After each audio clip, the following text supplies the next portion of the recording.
આ સર્વે કામ મૂકીને આવીને નવરા બેસીને વાતો સાંભળીએ છીએ તે એમ સમજવું જે કરોડ કામ કરીએ છીએ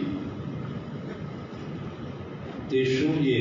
જમપુરી 84 ગર્ભવાસ એ સર્વેને માથે લીટા તાણીએ છીએ પણ નવરા બેઠા છીએ એમ ન સમજવું.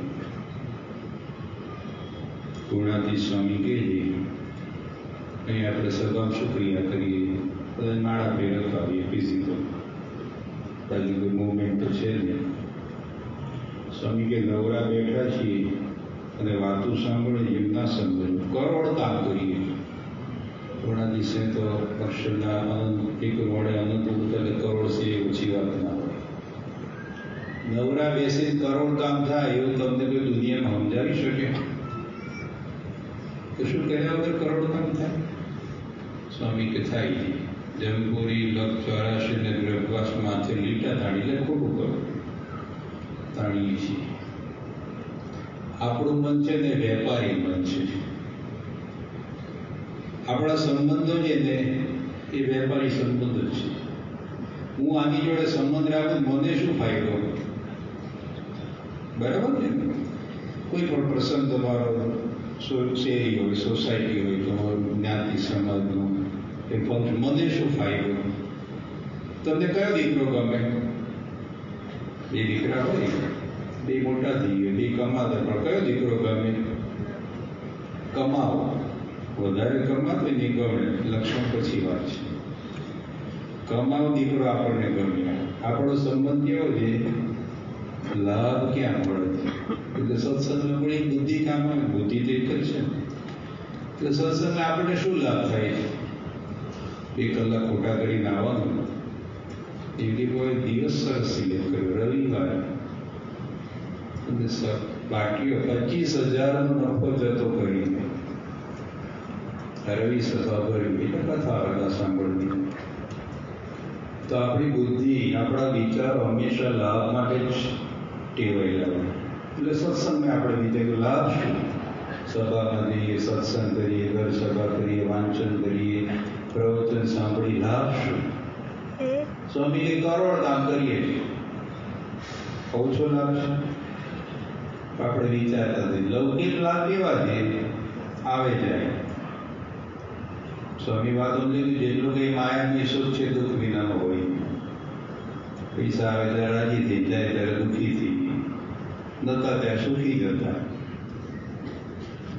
લૌકિક લાભમાં શેર બજાર જેવું અપડાઉન થાય, સેકન્ડોમાં, મિનિટોમાં. અધ્યાત્મનો લાભ છે ને સ્થિર છે, એ કોઈ લૂંટી ના શકે, તમારું જ રહે. તો એ સત્સંગથી, કથા વાર્તાના શ્રવણથી આપણને લાભ થાય છે. સત્સંગમાં આપણને મહારાજ સ્વામીની દયાથી યોગ થયો, એમાં આપણો પુરુષાર્થ તો શૂન્ય જ કહેવાય. સંત સ્વામી કહેતા આપણે કોઈ ફાનસ લઈને ભગવાનને શોધવા નીકળ્યા નતા. બધાની હકીકત આ જ છે. કોઈને જન્મથી મળ્યો, કોઈને લગ્નમાં મળ્યો, કોઈને મિત્રોથી મળ્યો, કોઈને સમય અવસર, કોઈને પાડોશી, કોઈને દર્શન આવ્યા મળ્યો. ઘણા બધી રીતે સત્સંગનો યુગ છે. આપણો પુરુષાર્થ તો નહીવત જ છે.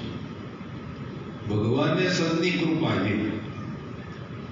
કોઈ કૃપા આપણને થઈ એને આચરવી પડે, જાળવવી પડે. કોઈ લઈ ના જાય, પડી ના જાય, ખોઈ ના જાય, ઝૂકવી ના જાય, એની સાવધાની રાખવી પડે. એ આપણને કથા વાર્તાથી મળે. લૌકિક વસ્તુમાં આપણને માલ બનાવ્યો હોય તો આપણે એના માટે કેટલા જાગ્રત રહીએ છીએ. તમે રાત્રે સુવા માટે ઘરે ગયા અને સુવા પસારી પડે તમને યાદ આવી તિજોરી ચાવી બહાર રહી ગઈ તો તમે ઊભા થઈ અને ઠેકાણે મૂકી ભાઈ હોઈ ગયા. સૌથી છેલ્લા ઉભાવાળા તમે, સૌથી પહેલા ઉભાવાળા તમે જો. અને બારી બારણા એવા બંધ છે કે કીડી મકોડી આવે નહીં, તો તમને કેવું રહે? તિજોરી ચાવી ઠેકાણે મૂકી દે, મને તો જતન થાય, સચવાય. સત્સંગ મને જાય તો જતન થાય. પરમ ચૈતન્યાનંદ સ્વામી હતા, સદગુરુ સંત હતા. અને એકવાર ગઢડામાં જલજીડીનો સમય હતો એટલે ઠાકોરજીની બધી મંદિરે બધી જે કે ઉત્સવ વિધિ કરવાની કરી બધી પાલખીમાં બેસાડી ઠાકોરજીને ગેલા નદીએ જળ ઝીલાવવા માટે લઈ જવાના હતા. એટલે બધા તૈયાર હતા. બધા ઠાકોરજીને પાલખી બંધરાવીને ગયા. પણ પરમ ચૈતન્યાનંદ સ્વામીને કોઈ પૂછ્યું નહીં. સ્વામી આવો, સ્વામી ચાલો, સ્વામી જઈએ, એવું કશું કંઈ પૂછ્યું નહીં. એટલે એમને લાગી આવ્યું કે સિનિયર અને એટલો મોટો મને કોઈ પૂછ્યું નહીં, સ્વામી આવું છે મેં એમને કંઈ ના કહ્યું. હવે જલજીણીનો ઉત્સવ થઈ ગયો અને જે ઘટના બનવાની તે બની. પરમ ચૈતન્ય સાહેબ ખોટું લાગ્યું. પણ ગોપાળાનંદ સાહેબના શિષ્ય બાલ મુકુંદ સ્વામી હતા. એ તો બહુ નાના કહેવાય એમની આગળ, પણ એમને ખબર પડે એટલે એમને બહુ સાચા ભાવથી કહ્યું કે સ્વામી આપણે માન માટે ક્યાં સાચું થાય છે? આપણે તો મહારાજની ભક્તિ થાય, સેવા થાય, સત્સંગ થાય, આપણા જીવનમાં ભગવાનનું સુખ આવે એના માટે સાચું થાય. એટલે થોડાક સંસ્કારો હતા ને એ જાગૃત થઈ ગયેલા. વાત તો સાચી છે, ખોટું લાગી ગયું, પણ આ વાત સાચી તો છે. આ વાત તો ક્યાં શીખ્યો? એ કે મારા ગુરુ ગોપાળાનંદ સ્વામી પાસે, કે એમને કહે છે મને વાતો કરવા આવે. એટલે ગોપાળાનંદ સ્વામી તો દયા કરી ગયા, વાતો કરો. પહેલે દિવસે ગોપાળાનંદ સ્વામી નીચે બેઠા અને પરમ ચૈતન્યાનંદ સ્વામી કથા સાંભળવા ઉપર બેઠા. પહેલે દિવસે સ્વામી વાતો કરી, ટાઢક થવા માંડી. બીજે દિવસે ગોપાળાનંદ સ્વામી અને પરમ ચૈતન્યાનંદ સ્વામીનું આસન સરખું થઈ ગયું, ઇક્વલ. બીજે દિવસે થોડી વધારે અસર થઈ. ત્રીજે દિવસે સ્વામી વાતો કરો. ત્રીજે દિવસે ગયા તો ગોપાળાનંદ સ્વામી ઉપર બેઠા અને પરમ ચૈતન્યાનંદ સ્વામી નીચે બેઠા. વાતોની અસરથી, કથા વાતોથી શું લાભ થાય નહીં, ત્યાં લાભ થાય. સત્સંગ જતો રહે, ભારતનો અભાવ આવી જાય, કોઈનો અભાવ આવી જાય તો નુકસાન કોને હતું? વ્યક્તિને. અંતરદ્રષ્ટિ થઈ, વાતો સાંભળી એટલે. અને શું બોલ્યા? 12 વર્ષ ગુરુ રહ્યો. ગુરુ એટલે મંડળધારી સમજી શબ્દ વપરાતો. 12 વર્ષ સદગુરુ રહ્યો, સત્સંગી આજે થયો. સાધુ ત્યાં પછી 25મા વર્ષે સત્સંગી છે. પણ આશ્ચર્ય છે ને, કથા વાર્તા આપણને અંતરદ્રષ્ટિ કરાવે કે સત્સંગમાં આપણે ક્યાં છીએ, આગળ વધીએ છીએ કે નહીં, સત્સંગ આપણને કેટલો પચે છે. એ આપણા જીવનમાં એવી ઘટના બને, સત્સંગ એવું બને ત્યારે આપણને શું થાય છે? આપણી આંતરિક પરિસ્થિતિનો અરીસો આ કથા વાર્તા છે. આ લાભ આપે આપણને. તો સ્વામી કહે છે કે કથા વાર્તાથી આપણે સત્સંગમાં વધ્યા ઘટ્યા એનું આપણને માપ મળે. સ્વામી બીજી વાત કરે, કથા વાર્તા આપણે સાંભળી તો શું થાય? તો આપણી કસર ટળે. સત્સંગમાં આપણે લૌકિક ઈચ્છાઓથી આવ્યા નથી. ક્યારેક હોઈ શકે, કારણ કે સંસાર વ્યવહારની જવાબદારી છે અને ભગવાનને સંત પાસે એકવાર માગી એમાં ખોટું પણ નથી. એને ખબર છે મારે ક્યારે કેટલું કેવી રીતના આપવાનું છે, એટલે માગી લઈએ. પણ નિષ્ઠા પાકી થાય, આપણી ઉપાસનાની શુદ્ધિ થાય, આપણા જીવનમાં સિદ્ધાંત દ્રઢ થાય, એ અતિ અગત્યનું. તો સત્પુરુષના સંગે આ પાકું થાય. ભાયાત્માનંદ સ્વામી શ્રીજી મહારાજના દીક્ષિત 116 વર્ષની ઉંમર. ઇતિહાસ છે એમને બીજા નવા દાંત ફૂટ્યા હતા અને સ્વામી કરતા ઉંમરમાં તો મોટા છે. ગુણાતીતાન છે જુનાગઢ ગઢડા સમય વડતાલ સમયો કરી પાછળ જુનાગઢ આવતા વચ્ચે ધંધુકા પાસે અણિયારી ગામ છે. ત્યાં સ્વામીને ભાયાત્માનંદ સ્વામી ત્યાંનું વાતાવરણ અને પાણી અનુકૂળ આવતું એટલે સ્વામી ત્યાં રોકાતા. ગુણા સાંઈ થયું લાવ મળતાજી મોટા સંત છે મહારાજને મળેલા, 2 દિવસ રોકાઈ બધી વાતોજી તો સત્સંગની કરીએ. ભાયાત્માનંદ સ્વામીએ ગુણાજી સ્વામીને કહ્યું, સ્વામી આટલા વર્ષે મને મારા ધામમાં કેમ નથી લઈ જતા? ગુણા સાંઈનું સ્કેનર તો સેકન્ડમાં પારખી જાય ને, પણ કહેવાની રીત. એટલે ગુણા સાંઈ કે શું કહ્યું નહીં, શું કસર છે, પણ મહારાજના સમયના પ્રસંગો, મહારાજે પોતાના સર્વોપરી સ્વરૂપની વાતો કરી હોય, ભયાત્માનંદ સ્વામીને વાતો કરી, એ હાજર હોય ત્યારે બીજાને વાતો કરી હોય, આ બધા પ્રસંગોની ભયાત્માનંદ સ્વામીને ગુણાતી સ્વયં સ્મૃતિ કરાવી અને ઘેર પાકી બેઠી. તે ગીતાનું મોટું કસર હશે નિષ્ઠા બાબતે. ગુણાતી સ્વામી ત્યાં અણિયારેથી જુનાગઢ જવા નીકળ્યા અને સમાચાર મળ્યા કે ભયાત્માનંદ સ્વામીએ દેહ મૂકી દીધો. કસર આટલી જ હતી. કથા વાર્તાથી આપણી નિષ્ઠાની શુદ્ધિ થાય. કથા વાર્તાથી ભગવાનને સંતનો મહિમા સમજાય. પહેલા પ્રકરણની પહેલી વાતમાં લખ્યું કે ભગવાનને સંતના મહિમાની વાતો નિરંતર કરવી ને સાંભળવી, અને એના જેવું કોઈ મોટું સાધન નથી. જીવ બીજી રીતનો થઈ જાય.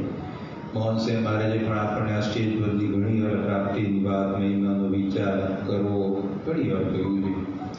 ભગવાનને સંતનો મહિમા આપણને કથા વાર્તાથી સંભળાય.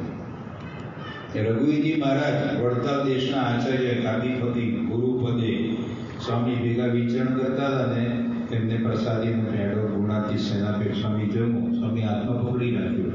સ્વામી જમો ને ગુણાતીતાન સ્વામી કે 500 પરમહંસો ગળું પકડે છે, ખાઈશ નહીં, ઝેર છે. એટલે વિષયના આમાં માટે આ શબ્દ વાપર્યો, ઝેર તો એમાં ના હોય. સ્વામી તમે આટલા ત્યાગ વૈરાગ, આટલો દેહનો અનાદર, અને તમે આવું કહો છો. અમારે તો રોજ બરફી મેંડાની માટલી આવે છે, અમારું શું થશે? અમારી કસર ક્યારે કરશે? સ્વામી કે તીર્થવાસીથી આવો જુનાગઢ સમાગમ કરવા, બધી ગ્રંથિઓ ગાળી નાખી. ગેરંટી હો, વોરંટી નહીં. આવી ગયો સંશય ગ્રંથિ, કર્મ ગ્રંથિ, ઈચ્છા ગ્રંથિ, હૃદય ગ્રંથિ, અહમ ગ્રંથિ, મમત્વ ગ્રંથિ, એ બધી ગાંઠો અંદર પડી જાય. સીટી સ્કેનમાં ના પકડાય, સોનોગ્રાફી ના પકડાય, એવી ગાંઠો બધી એ વ્યક્તિ જ અનુભવે અને બીજે અનુભવે. સ્વામી કે આવો તીર્થવાસી થઈ જુનાગઢ, ગ્રંથિઓ કાઢી દો. મુમુક્ષુતા હતી રઘુવીરજી મહારાજની. અને સ્વામીનો મહિમા જાણ્યો તો પોતાનું આચાર્ય પદ ઉત્તરાધિકારીને સ્વામી રાસ રસાલો મૂકી જુનાગઢ આવ્યા. સ્વામીનો સમાગમ કર્યો અને બધી ગ્રંથિઓ કાઢી નાખી. ગુણાતીત સિવાય ગમે તે પદ પર બેઠા હોય મહારાજ માન્ય હતા, પણ ગ્રંથિઓ કાઢવી ગુણાતીત. તો ગુણાતીત સંત છે નિર્વાસનિક કહ્યું. ગુણાસેન જુનાગઢમાં હતા અને ભાઈ આવ્યા. સ્વામી કે ગુરુ કર્યા છે નહીં. કે કોને ગુરુ કરવો? જેની મેં ગુરુ કરવા માટે જોયું તો દારૂનો શીશો ટુકડા માંગે, હું કરું જ છું. મારે એની પાસેથી હું પામી લેવાનું છું. સ્વામી કે આ ગુરુ એવા નથી.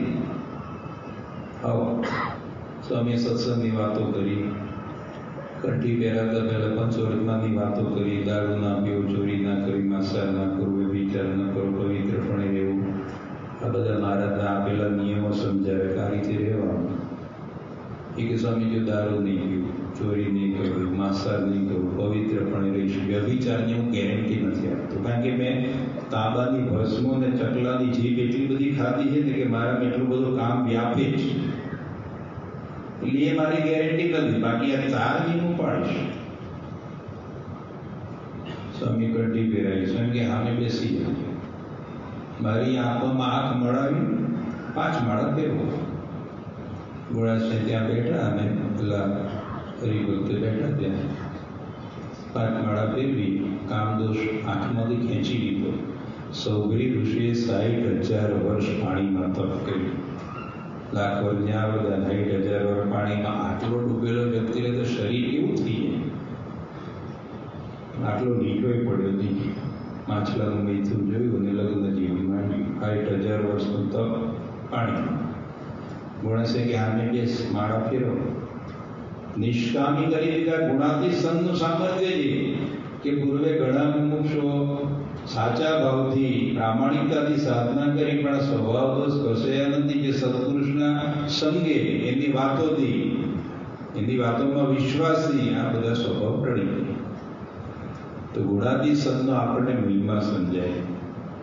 અક્ષરદેવી 4 શતાબ્દી મહોત્સવ નિમિત્તે અરવિંદભાઈ બધા આપણા સંતોના યોગમાં આવ્યા. ચેઇન સ્મોકર, 35 વર્ષથી ચેઇન સ્મોકર હતા. એરપોર્ટ પર સિગરેટ પીવા લાખ રૂપિયા દંડ થાય. એ લાખ થાય તો લાખ આપવાનું, સિગરેટ તો જોઈએ. સંતોના યોગમાં આવે. આપણે તો કાર્યથી જ યોગમાં આવેલા. અને પછી સંતોએ બધી વાતો કરી વ્યસન મુક્તિની, પણ કંઈ અસર ના થઈ. સમય વખતમાં બાપાના મોહન સાહેબ મહારાજના યોગમાં આવ્યા અને સંતોએ પરિચય આપ્યો. એમનો ભોગ સમર્પણ, સેવા ભાવથી બધું કરી, બધી વાતો કરી, વ્યસનની વાતો કરી. મોહન સાહેબ મહારાજને સ્વામી કંઈક કહ્યું. મોહન સાહેબ મહારાજ શું બોલ્યા? કહ્યું જે વ્યક્તિને સિગરેટ વગર ચાલે નહીં એ વ્યક્તિને આજે સિગરેટના ધુમાડાની એલર્જી છે. એણે પ્રયત્ન નહીં કર્યો, એના પત્ની બાળકોએ સગાઈ મા બાપે નહીં સાથે કામ કરવાને નહીં કે આટલી બધી ના હોય ઓછી કરો. ઓકે તો ત્યારે સારી ભાવનાથી કહ્યું છે ને. મોહન સાહેબ મારે કે ગયું અને છૂટી ગયું. એટલે છૂટ્યું એટલે કેવું ધુમાડા નહીં પણ અસત પુરુષનું સામર્થ્ય. તારીખ 1 જુલાઈના રોજ લેસ્ટરના મંદિરમાં મૂર્તિઓની પુનઃ પ્રતિષ્ઠા કરી સ્વામીશ્રી પોતાના ઉતારે પત્ર વ્યવહારમાં પરોવાયા. તે વખતે ઘનશ્યામ પ્રસાદ દાસ સ્વામીએ પૂછ્યું કે બાપા, મુંબઈના આપના ઉતારામાં એક હરિભક્ત નવું અમેરિકન એર કન્ડિશન મશીન મૂકવા માંગે છે, તો તેમને શું કહેવું? તેને ના કહેવી. આપણે સામાન્ય છે તે સારું છે, હવા જ ખાવી છે ને, સ્વામીશ્રીએ કહી દીધું. સારી ગુણવત્તાવાળા મશીન દ્વારા શું શું ફાયદા થાય તે વિગતથી તેઓ જાણ નહોતા, પરંતુ તેઓનો ઢાળો જ વાત ગમે રે વૈરાગ્યની. તેથી અસાધારણ સુવિધા સ્વામીશ્રીને પચતી જ નહીં. આ અરસામાં સ્વામીશ્રીને કાનમાં ખંજવાળનો અનુભવ વિશેષ માત્રામાં થતો હોવાથી ત્યાં સળી દ્વારા દવા લગાવવામાં આવી. તેઓની આ પ્રાસાદિક સળી વડે એક સહપ્રવાસી સંત પણ પોતાના કાનમાં દવા લગાવતા. અહીં એકવાર સ્વામીશ્રીએ તેઓને પૂછ્યું, તમારે હવે કાનમાં કેમ છે?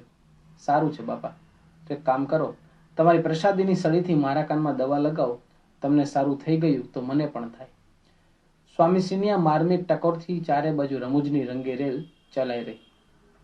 હાસ્યરસ એમ વાતમાં લાવ્યા સ્વામીશ્રીએ જન સૌને હસાવ્યા. નું આવું વાતાવરણ તેઓના સાનિધ્યમાં પ્રાસંગિક નહીં, કાયમી ધોરણ રહેતું. કોઈ પર કડવો કટાક્ષ કર્યા સિવાય નિર્દોષ રમૂજ નિષ્પન્ન કરવાનું શીખવા માટે સ્વામીશ્રીએ ગાઈડ બનાવવા જેવા ખરા. પોતાની આ હળવાશ સાથે સ્વામીશ્રી લેસ્ટરમાં પધરામણીઓ કરીને એક ઘેર ઠાકોરજી જમાડવા પધાર્યા ત્યારે તેઓના પગને ઠેસ લાગવાથી તુંબડી આડી પડી જતા પાણી ઢોળાયું. આસન ભીનું થયું. આ દુર્ઘટના જોઈ સ્વામીશ્રી બોલ્યા, હવે આંખો સાવ ગઈ. આટલું નજીક પડેલું પણ દેખાતું નથી. લાઇટ સામું કોઈ પણ ઊભો હોય તો દેખાય નહીં. હવે તો કાગળ પણ વંચાતો નથી. આ બયાન સાંભળી સૌ દ્રવી ઉઠ્યા. સહનશીલ સ્વામીશ્રી કદી પોતાની પીડાનો અણસાર કોઈને આવવા ન દેતા, પરંતુ આ પ્રસંગો બને ત્યારે તે પ્રકાશી ઉઠતી. આજે આ પરિસ્થિતિ જાણી સંતોએ પૂછ્યું, બાપા, દેશમાં જઈને મોતિયો ઉતરાવશું કે હજુ તો 6 મહિના થાય, વર્ષ થાય, 2 વર્ષ થાય કે 4 વર્ષ થાય? શું ખબર ક્યારે મોતિયો પાકે? ત્યાં સુધી આમ જ ફરવાનું છે, સ્વામીશ્રી બોલ્યા. સામેની વ્યક્તિ વસ્તુ સૂજે નહીં તેવા સંજોગોમાં કોઈ પણ મનુષ્ય એક સ્થળે ઠરીઠામ થઈ જાય, પણ તેમાંય સ્વામીશ્રીને વિચરણનો ઉત્સાહ અડીખમ જ રહ્યો. સાચે જ ભક્તો પ્રત્યેની તેઓની કરુણા બેહિસાબ હતી.